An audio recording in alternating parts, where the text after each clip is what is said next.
अस्सलाम वालेकुम नाज़रीन, दुनिया इस्लाम से मिल्ली वॉइस के खुसूसी बुलेटिन आलमी शब रोज़ में अब्दुल वहाब आपका खैर मक़दम करता है। ख़बरें तफसील से देखने से कबल डालते हैं एक नज़र अहम सुर्खियों पर। अमरीकी महकमे दिफा ने अपने ही 100 फ़ौजियों पर लगाया मकामी दहशतगर्दी का इल्ज़ाम। फ़ौज में इंतहा पसंदी रोकने जारी की गई नई हिदायत। पुतिन ने यूरोप में तनाव का इल्ज़ाम मगरिब पर किया आयद। सरहदों पर मज़ीद फ़ौजी बढ़ाने का किया ऐलान। अमेरिका और इसराइल के मुश्तरका हमलों के पेश नज़र ईरान ने शुरू की 5 रोज़ा फ़ौजी मशक़ें। तेल के इलाकों में मशक़ों से इंतहा पसंद मालिक को दिया पैगाम। दुबई हुक्मरान शेख मोहम्मद राशिद अल मखतूम को तलाक के तस्फिये के लिए 55 अरब रुपए अदा करने का बरतानवी अदालत का हुक्म। दुनिया की सबसे महंगी तरीन तलाक की बनी मिसाल।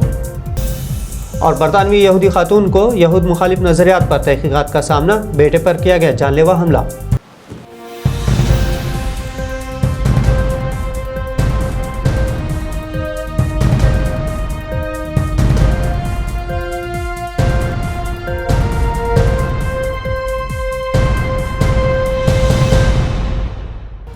अमरीकी महकमे दिफा पेंटागन की एक रिपोर्ट में 100 अमरीकी फ़ौजियों को इंतहा पसंदाना सरगर्मियों में शामिल होने का खुलासा किया गया है। इसके सबब अमरीकी फ़ौज में इंतहा पसंदी को रोकने नई हिदायत भी जारी की गई हैं। पेंटागन के चीफ लॉयड ऑस्टिन ने फरवरी 2021 में महकमे दिफा की पॉलिसियों पर नज़रसानी का हुक्म दिया था, जिससे कि इंतहा पसंदी को रोका जा सके। फ्रांसीसी खबर रसा इदारे AFP के मुताबिक अमरीकी जमहूरियत पर सियाहदाग माने जाने वाले साबिक सदर डोनाल्ड ट्रंप के हामियों के कैपिटल बिल्डिंग पर हमले में दर्जनों साबिक फ़ौजियों ने भी शिरकत की थी। हुकूमत की जानिब से उन फ़ौजियों को हुकूमत का तख्ता उलटने की हिमायत या मकामी दहशतगर्दी को ममनुआ सरगर्मियों की मिसाल के तौर पर पेश किया गया है। यूक्रेन के हवाले से रूस पर अमेरिका और बरतानिया यूरोपीय यूनियन के जरिए दबाव डाल रहे हैं, जिससे नाराज़ रूसी सदर व्लादिमीर पुतिन ने यूरोप में बढ़ते हुए तनाव की जिम्मेदारी मगरिब पर आयद कर दी है। उन्होंने कहा कि मगरिब ने सर जंग के नताइज का गलत अंदाज़ा लगाया है। अपने सीनियर फ़ौजी हुक्काम से बात करते हुए रूसी सदर का कहना था कि अगर मगरिब की तरफ से कोई इश्तियाल अंगेज़ी होती है तो रूस इसका भरपूर जवाब देगा। साथ ही उन्होंने यूरोपीय यूनियन को मुँह तोड़ जवाब देते हुए कहा कि रूस अपनी सरहदों पर मज़ीद फ़ौजों को बढ़ाएगा। इसके अलावा रूस ने 2 जर्मन सिफारतकारों को नापसंदीदा शख्सियात करार देते हुए मुल्क छोड़ने का भी हुक्म दिया है, क्योंकि जर्मनी फ़िलवक्त यूरोपीय यूनियन का सरबराह मुल्क है। ख्याल रहे कि रूस ने अपने हज़ारों फ़ौजी इस वक्त यूक्रेन की सरहद पर तैनात कर रखे हैं, जो तनाव की वजह बनी हुई है।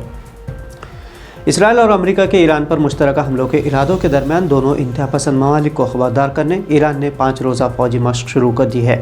ईरान ने मंगल के रोज़ अपने वाहिद जौहरी बिजली घर समेत 3 सूबों में जारी फ़ौजी मशक़ों के हिस्सों के तौर पर ज़मीन और समंदर से मिसाइल दागे।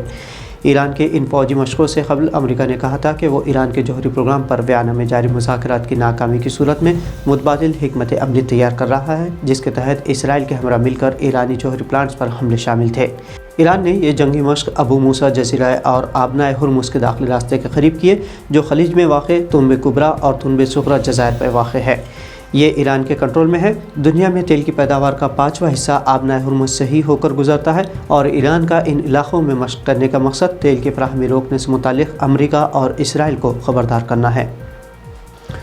लंदन की एक अदालत ने दुबई के हुक्मरान शेख मोहम्मद बिन राशिद अल मखतूम को हुक्म दिया है कि वो तलाक के तस्फी के लिए 550 मिलियन पाउंड्स की रकम अदा करें।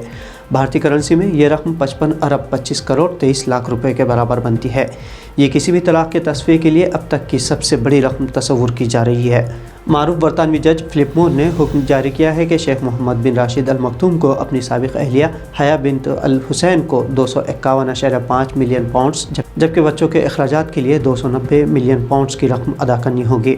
आपको बता दें कि दुबई के हुक्मरान और उनकी साबिक़ अहलिया के दरमियान बच्चों की तहवील पर मुकदमा चल रहा है। इंतहा पसंद इसराइली रियासत और सहूनियत के ख़िलाफ़ तनक़ीदी ट्वीट्स करने पर एक यहूदी खातून को तहक़ीक़ात का सामना है। डियाना नेल्सन नामी 82 साला बरतानवी नज़ाद यहूदी खातून को सहूनियत मुखालिफ नज़रियात पर लेबर पार्टी की जानिब से मुकदमे का सामना किया गया है। इस खातून ने अपने ट्वीट में लिखा था कि इसराइली रियासत की मौजूदगी नस्ल परस्ताना इक़दाम है और वो नस्ल परस्ती की मुखालिफ यहूदी है। खातून की हक़गोई पर उसे लेबर पार्टी की जानिब से इम्तियाज़ी सलूक और हरासत का निशाना बनाया जा रहा है और ये पहली बार नहीं है। इससे कबल भी लेबर पार्टी की जानिब से 3 बरस में तीसरी मरतबा डियाना के ख़िलाफ़ तहक़ीक़ात की गई। इससे कबल इसी इल्ज़ाम पर उनके बेटे पर हमला भी किया गया और उन्हें पार्टी की जानिब से जान से मारने की धमकियाँ भी दी गईं। डियाना नेल्सन लेबर पार्टी के लिए यहूदियों की आवाज़ नामी एक ग्रुप की रुकन भी है। ग्रुप से ताल्लुक़ रखने वाले 42 यहूदी अरकान को यहूद मुखालिफ नज़रियात रखने पर तादीबी कार्रवाई का सामना है। आलमी तौर पर बढ़ती महंगाई और मुल्क में शरह सूद कम करने के सबब तुर्क की करेंसी लीरा को दिक्कतों का सामना है। लीरा की गिरती हुई कीमतों को रोकने तुर्क हुकूमत की जानिब से इक़दाम भी किए गए। ताज़ा इक़दाम के सबब इसकी कदर में डॉलर और यूरो दोनों करेंसियों के मुकाबले 25% तक बहाली हुई है। अपने इक़दाम में तुर्क सदर रजब तैयब एर्दोग़ान ने इस बात का भी ऐलान किया कि लोगों की बचतों को शरह मुबादला से नुकसान नहीं पहुँचना चाहिए। तुर्क लीरा की कदर में डॉलर और यूरो के मुकाबले में रिकॉर्ड कमी हुई थी। ताहम तुर्क सदर के इक़दाम के मुताबिक अगर मुनाफे के मुकाबले में बैंक में जमा कराई गई रकूम की कदर कम होती है तो ऐसे अकाउंट होल्डर्स के नुकसान को हुकूमत पूरा करेगी, लेकिन सूद जिसे मज़हब इस्लाम में हराम करार दिया गया है उसे माशरे से ख़त्म करना होगा। तो नाज़रीन, बैनुल अक़वामी पस मंज़र से मिल्ली वॉइस के आलमी शब रोज़ बुलेटिन में ये थी अहम खबरें। अगर आपको मिल्ली वॉइस की खबरें पसंद आए तो चैनल को सब्सक्राइब और फॉलो के साथ साथ शेयर ज़रूर करें। अब अब्दुल वहाब को इजाज़त दीजिए। अल्लाह हाफ़िज़।